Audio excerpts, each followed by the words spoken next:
Hey everyone, I'm back again with another video. It's going to be part 12 in the Short Runs series Spotlight, subtitled The Joys of the Justice League of America. We're going to take a look at all the 30-cent covers of this title. And this is the time I really started noticing comic books on the newsstand and the spinner racks at the especially when I went to lived in Illinois, in Schiller Park, Illinois. I went to the Schiller Park drugstore, and they had a spinner rack right across from the magazines. And after I'd either look at the spinner rack first and then look in the magazines for like old wrestling magazines and boxing magazines. But this is the time I definitely noticed comic books, the 30-cent era. And of course, in here is was the first comic I ever remember buying as a kid. Not the exact one, but the comic itself. And we'll get to that. I've already done a video on that. It was my first video I've ever done. So let's start going here with issue 129 of the Justice League of America. Cover date is April 1976, and it came out January 6th of 1976. I love this cover. I think it's cool. I have a couple of these, as you'll see. This is Ernie Chan on the cover. Martin Pasco was the writer, and Dick Dillon did the pencils inside, and Frank McLaughlin did the inks inside. This is cool. The Earth dies screaming. I always love the idea of superheroes battling some type of monster, big monster, whatever, and always was like, man, something's going to affect Superman, because I knew, like, in my mind, Superman was the strongest superhero in the world, and something could affect him, something could hurt him. It just always fascinated me. Love the right in the middle, and then the superheroes up there. That's probably my favorite. Of I was okay. I was okay with when it was in the corner, but this is better. And here's another copy of 129. Number 130 of the world's greatest superheroes. This also, if you watched the last video I did, I showed that Tempo book, and it featured 3 stories in it. 2 were from the 25-cent era, and this was one story that was also featured in the book, and this is a 30-cent cover, May 19th, 76. Went on sale February 5th, 1976. Again, Ernie Chan in the cover. Same team, Martin Pasco inside writing, and Dillon on the pencils, Frank McLaughlin on the inks. And this time, it's Ernie Chua there. Not EC, not Ernie Chan. Nice cover. Pretty cool, the black cover. The superheroes racing towards them. Number 131, June 1976. March 2nd, 1976 was the sale date of this book. And again, Ernie Chan's on the cover, or Ernie Chua, as he has it written down there. You can see it. Yeah, much better. Jerry Conway was the writer. This is, again, before he became the regular writer, starting with issue 158. Dillon and McLaughlin are the pencils and inks inside. The world's greatest superheroes battle the beasts who thought like men. Do not feed the humans.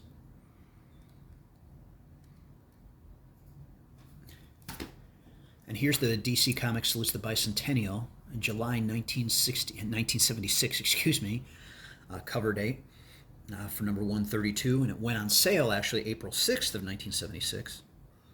And again, same team as the previous issue. Ernie Chan on the cover, Conway doing the writing chores, and Dillon and McLaughlin doing the pencils and inks inside.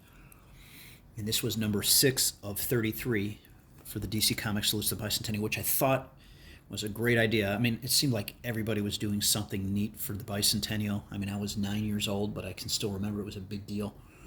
And for DC Comics to come up with that's pretty cool. And I do have all 33 issues. But the Justice Leaguers battle their strangest foes ever. Again, the beasts who fought like men. And the interesting thing was, Superman's not featured in this.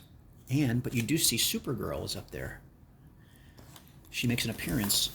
Oops, some of my comics fell here. That's, well, That's the next issue. And there we go. And everybody's, well, I shouldn't say everybody, but this is the first comic I ever remember buying as a kid. And so it is, it holds a special place in my heart. I love this comic. Again, I was fascinated as a kid that some villain could zap Superman and like paralyze him, and all these other superheroes coming after him. But he's blasted Superman. Who wants it next? And there's Supergirl, and I knew she wasn't part of the Justice League. And I've said this before. I never understood why she wasn't. But then you find out supposedly siblings or whatever, husband and wife, and siblings couldn't be in the league together, which I thought was baloney. I think she would have been a great addition. Maybe could have held Superman out a little more and had her in there, but because eventually Hawkgirl joined, and it was Hawkman and Hawkgirl. But I digress. Number 133, August 1976 cover date. May 18th is when it went on sale. Ernie Chan, well, he's going by Ernie Chua, is on the cover, does the cover. And Jerry Conway's on the scripts, and it is Dylan and McLaughlin inside. And I have, obviously, as you can tell, I have another, and another, oh, and I think this is that's my last one. I bought this at Heroes Con, and it's the lowest grade I have. It's like a mid-grade book, but I just think it's a cool cover. And black, it's kind of hard to find in nicer condition. Black just seems to show more of the flaws. But I really was fascinated, and I think in my first video I mentioned that when I bought this comic as a kid, I never got the second part for the longest time, so I never knew what happened. And until later, and here's number 134, September 1976 cover date.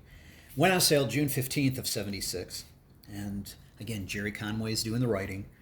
Ernie Chua is on the cover.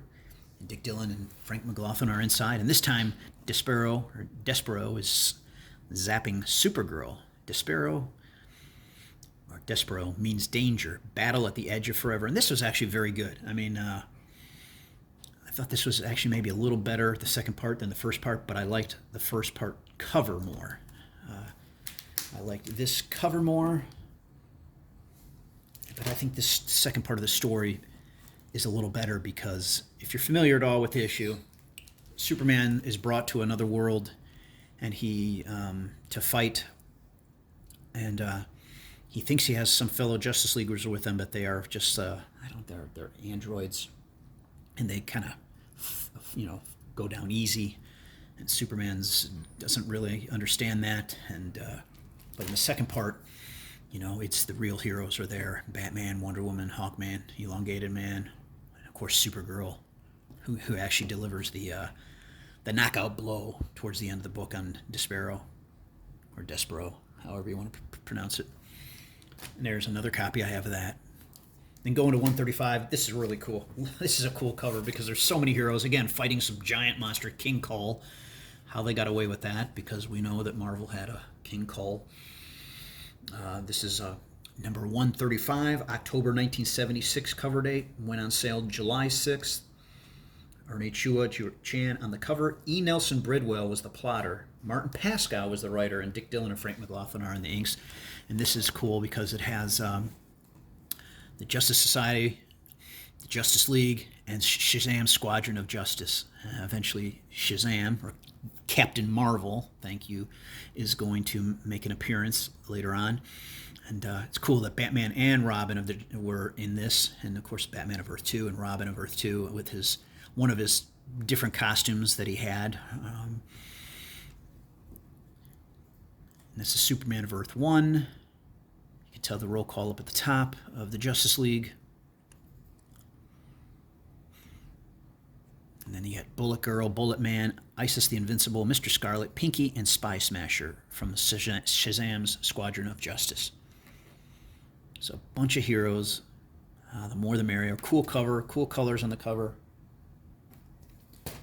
Number 136 of the Justice League of America from November of 76. Went on sale August 3rd of 76.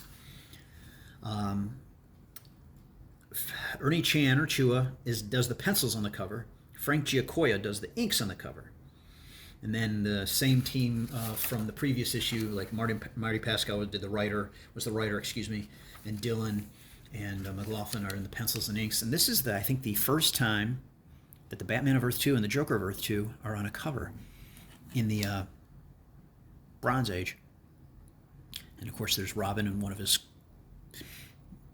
costumes, Robin of Earth 2, that is. Cool costume. Before he actually took a different costume that was more of a hybrid of, he was in the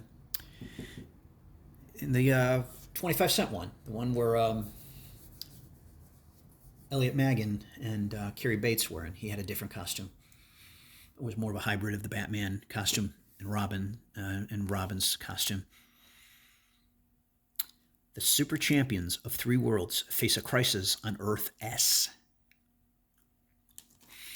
All right, getting close to the end here. Number 137, December 1976 cover date, September 6, 1976 sale date. Same cover artist, which was Ernie Chua. As you can see his name right there. And this is cool. They're about to battle the two mightiest superheroes of the DC universe, at least in my opinion at the time. The writer was Marty Pascal again, and then Dick Dillon and McLaughlin on the pencils and inks inside. But this is a cool, great Hera. That red kryptonite has turned Superman into a super killer. This is it, the encounter you've been waiting for. The big red cheese meets the big red S. There's King Cole up there. Doesn't look as big as he did in the first issue. Looks a little portly. But cool cover. And there's also, you can see Captain Marvel Jr. and Mary Marvel in the bottom. Now the last issue of the 30-cent covers before it went to the Giants, which I've done a video on those, so probably the next time I cover the Justice League, it'll be the 40-cent covers.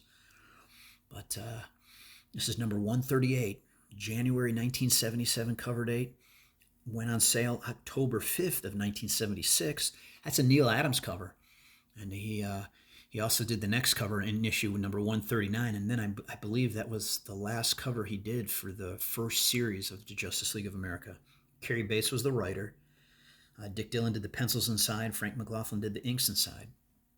I think this is a cool cover. Real cool. Adam Strange, not hero of Ron, enemy of Earth. This is really a cool cover.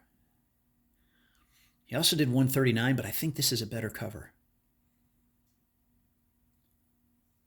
But that's it. This is all the Justice League of Americas from number 129 to 138. Spotlighting all the 30-cent issues. Gosh, some good stuff here. Lots of good stuff, especially that.